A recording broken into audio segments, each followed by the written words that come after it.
That's right, this week I watched Backrooms, director Kane Parsons' feature debut, starring Chiwetel Ejiofor as Clark, Renata Reinsve as Dr. Mary, and Mark Duplass as Phil, and follows furniture store owner Clark and his therapist as they discover the unsettling dimension of endless liminal space, known as the Backrooms. Based on the viral YouTube series of the same name, this film does an excellent job of introducing this world to a new audience, such as myself, creating an original story rather than delving into fan service straight away, like some other recent horror films based on popular properties. And yes, this film is incredibly creepy. The usage of found footage not only harkens back to the YouTube series, but also provides some excellent tension and is well justified in the narrative of the film itself. The design of the backrooms themselves is phenomenal. The seemingly endless and entirely practical empty rooms that just seem wrong is a great concept for a horror story, and it's pulled off excellently. The whole feel of the movie seems to be that of a bad dream, where everything just seems slightly off. And that's all thanks to the fantastic production design and direction. Characters themselves are interesting enough to enjoy watching, although the first therapy scene between Clark and Mary comes off a little exposition-y.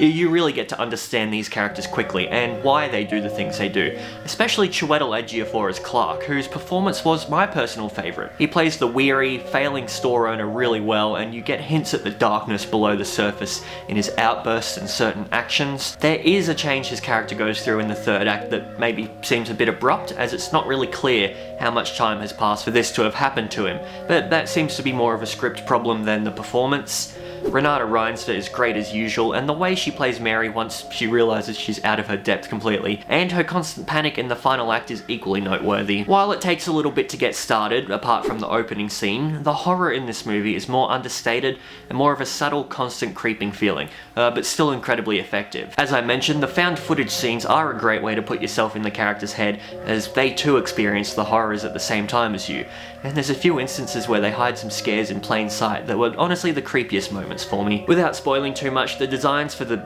beings that live in the backrooms were really well done and incredibly memorable at that. Not that I know too much about the lore of the YouTube series, but these entities really fit in well with the story this specific film was trying to tell. In regards to the story itself, while a little sparse and almost simplistic at times in terms of structure, themes that the film explores are interrogated very effectively. The idea that the backrooms are misremembering people and places that look slightly wrong each time. The memory of a memory of a memory really reminds one of the ever-relevant topic of generative AI.